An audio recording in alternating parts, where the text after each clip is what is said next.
स्वागत है आप सभी का आपके अपने ही चैनल मास साहब की पाठशाला में। इस वीडियो में हम देखेंगे 12 मार्च से लेकर 19 मार्च तक रीडिंग कैंपेन में क्या है, स्वतंत्र पाठक बनने की प्रक्रिया क्या है डियर, और जो भी गतिविधियां हैं मिशन प्रेरणा के अंतर्गत और निपुण भारत के अंतर्गत वो सभी हम बाल वाटिका से लेकर कक्षा 8 तक देखेंगे। रीडिंग कैंपेन जनवरी से लेकर अप्रैल तक चलना है। 14 से 19 मार्च 2022 हेतु गतिविधियां। 100 डेज रीडिंग कैंपेन चल रहा है। उसका स्लोगन है नया संकल्प फिर से ठाने, आओ पढ़कर दुनिया को जाने। यहाँ पे देखिए, सबसे पहले स्वतंत्र पाठक बनने की रणनीति क्या है। पढ़ने की सभी गतिविधियां एक नज़र में देखेंगे। मौखिक भाषा विकास में कविता, कहानी, चित्र और विषय पर चर्चा। उसके बाद आता है ध्वनि जागरूकता, वर्ड पहचान और लेखन। ध्वनि और प्रतीक पर कार्य एक दूसरे से जुड़े हुए हैं। फिर उसके बाद में शब्द भंडार, समझकर पढ़ना और धारा प्रवाह पठन, आदर्श वाचन, डिकोडेबल पाठ के माध्यम से। फिर लेखन आता है अभ्यास से श्रुत लेख तक एवं स्वतंत्र लेखन पर अभ्यास कार्य। फिर स्वतंत्र पठन आता है, पठन के भरपूर अवसर विविध प्रकार की सामग्री के साथ में। देखिए, ये इसके पिक्चर बने हुए हैं। मौखिक भाषा विकास, स्वतंत्र पठन, ध्वनि जागरूकता, लेखन, रस्सी रबड़ी, वर्ड पहचान और लेखन। ये यहाँ पे देखिए, ये शब्द भंडार हैं, अनर्थ, मोटापा, पटवारी, इस तरीके से। भाषा विकास स्वतंत्र रूप से पढ़ना और लिखना, समझ के साथ पढ़ना और धारा प्रवाह पठन। अब देखिए, इस सप्ताह की गतिविधियां देखते हैं। कुट्टी है बाल वाटिका के लिए। फिर मंगलवार को एक किताब पुचकू को लिए, बुधवार को होली की कविता, गुरुवार को चकाचक चीकू, शुक्रवार को अकेली मछली, शनिवार को उल्लू है क्या। कक्षा 1 व 2 के लिए रंग, फिर किसने सुना, बोलो एक सांस में, दो तोते, एक अनोखा चित्रकार और ऊंट चला। देखिए, पढ़ने के बाद में क्या गतिविधियां करनी हैं। जैसे ये सैर सपाटा है, कहानी सुनाने पढ़ाने के बाद बच्चों के साथ विभिन्न प्रकार की गतिविधियां की जा सकती हैं। इसी क्रम में इस सप्ताह आप बच्चों से किसी पढ़ी हुई कहानी के बारे में लिखने के लिए कहें। इसके लिए आप दिए गए ग्राफिक ऑर्गेनाइजर रेखा चित्र का उपयोग कर सकते हैं। देखिए, ये कहानी है, पात्र कौन है इसमें, यहाँ पे पात्र लिखने हैं। कहानी के पात्र की क्या परेशानी थी, आप होते तो क्या करते, कहानी कहाँ घटी और परेशानी कैसे दूर हुई। देखिए, मैं इस कहानी को बताता हूँ। आज पहली बार 2 नन्हे बतख अपनी माँ के साथ सैर पर निकले थे। उन्हें माँ के साथ घूमना बहुत अच्छा लग रहा था। तो यहाँ पे देखिए, पात्र कौन है, 2 नन्हे बतख और उनकी माँ। तो यहाँ पे लिखनी है आपको। घूमते घूमते वो एक तालाब के पास पहुंच गए। पानी को देखकर वे उछल पड़े और तालाब में कूद गए। माँ भी उनके पीछे पीछे तालाब में कूद गई। थोड़ी देर के बाद दोनों को बहुत ज़ोर की भूख लगी, लेकिन उन्हें मछलियाँ पकड़ना नहीं आता था। फिर माँ तालाब से मछलियाँ पकड़कर लाई।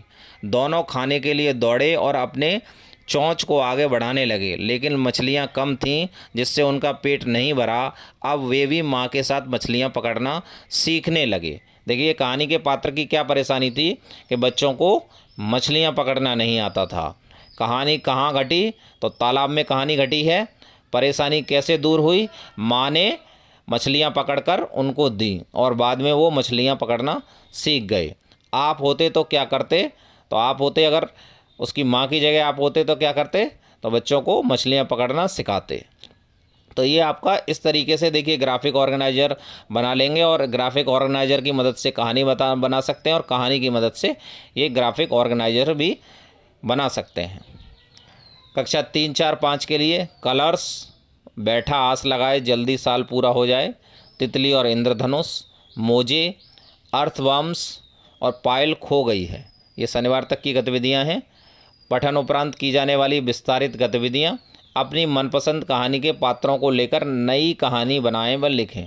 देखिए, जैसे ये कहानी दे रखी है होली पे, ऐसे आप अपने हिसाब से स्वयं की कहानी बना सकते हैं, अपने ऊपर लिख सकते हैं आप कैसे होली खेल रहे हैं। इस तरीके से बच्चे 3, 4, 5 के लिखेंगे। कक्षा 6, 7, 8 के बच्चों हेतु गतिविधियाँ द कलरफुल बस, ऊँट का फूल, कलर्ड हिल्स, हमारा John, the butterfly and the rainbow, दादू की तुकबंदी। ये 6, 7, 8 की गतिविधियाँ हैं। Activities for Bal Vatika and classes 1 to 8 as per reading campaign guidelines. तो रीडिंग कैंपेन गाइडलाइंस के अनुसार क्या है? डियर गतिविधि, ड्रॉप एवरीथिंग एंड रीड, सब कुछ छोड़ दो और पढ़ो। किसी एक निश्चित दिन और समय पर स्कूल में या घर पर सभी लोग कम से कम 20 मिनट तक पढ़ें। इसके लिए एक समय तय किया जा सकता है। स्कूल में मौजूद सभी छात्र, शिक्षक, कर्मचारी यह सुनिश्चित करें कि वे इस गतिविधि के लिए तैयार रहें और कुछ पठन सामग्री लाएं। प्रिंट सामग्री किसी भी फॉर्मेट में हो सकती है।